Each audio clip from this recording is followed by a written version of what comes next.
Auren su ga waƙar auren su.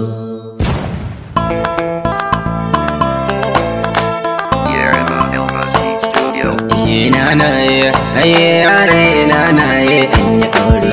Ina na ye, aye yare ina na ye an yi aure. Ina na ye, aye yare ina na ye an yi aure. Ina na ye, aye yare ina na ye, aye yare ina na ye an yi aure.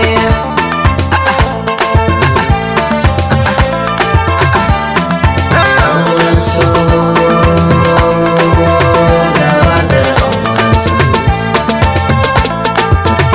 Ta anguwa sunan yaro na zamaniya idan kin ka sha mai anguwa hakan dai ake da ta girma an yi aure.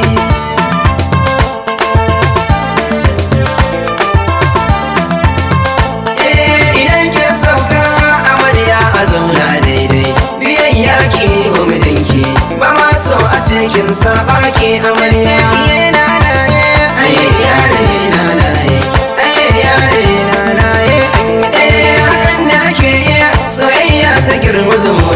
Ta kansa a yi maka waniya kamar yayi amarya da an gaga su tare.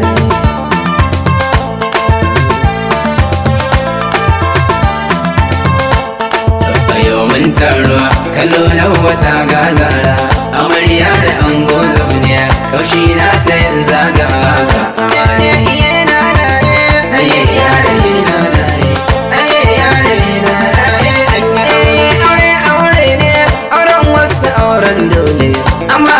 Soyayya ne kuma ina ku ya zo daidai an yi aure.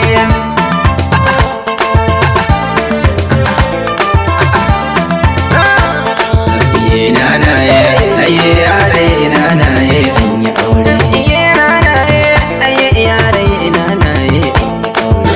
Ina na ye, aye yare ina na ye, aye yare ina na ye an yi aure. Ina na ye, aye yare ina na ye. Aye yare ina na ye an yi aure. Ina na ye, aye yare ina na ye, aye yare ina na ye an yi aure. Auren su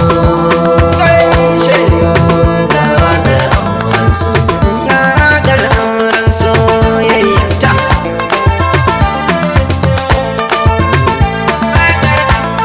Sunar soyayya sai ma kan zamo wani dodo ko ma kan zamo wani zakiya da kowa yake jin tsoro ya taɓa.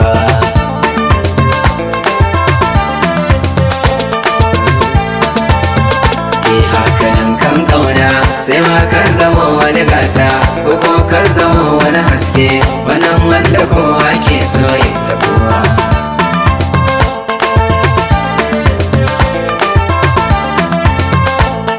Soyayya amana kowa ya ci kuyi mashi wayo domin za a yi girbewa abin nan da ya shukawa da daɗewa.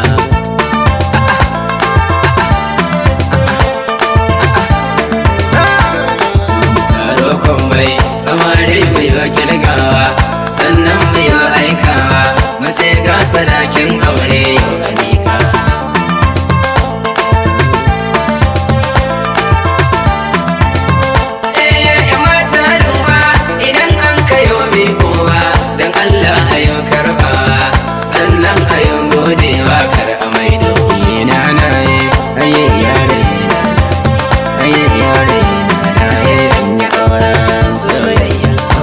So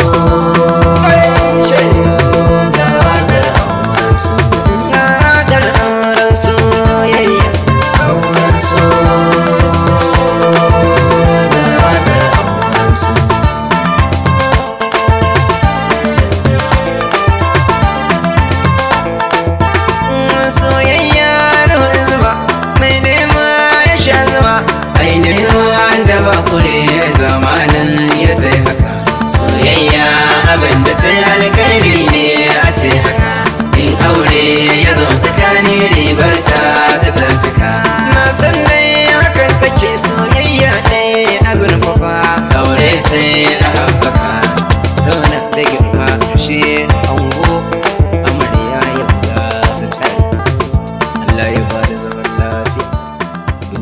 Allah ya bada zuriya tayyiba amin.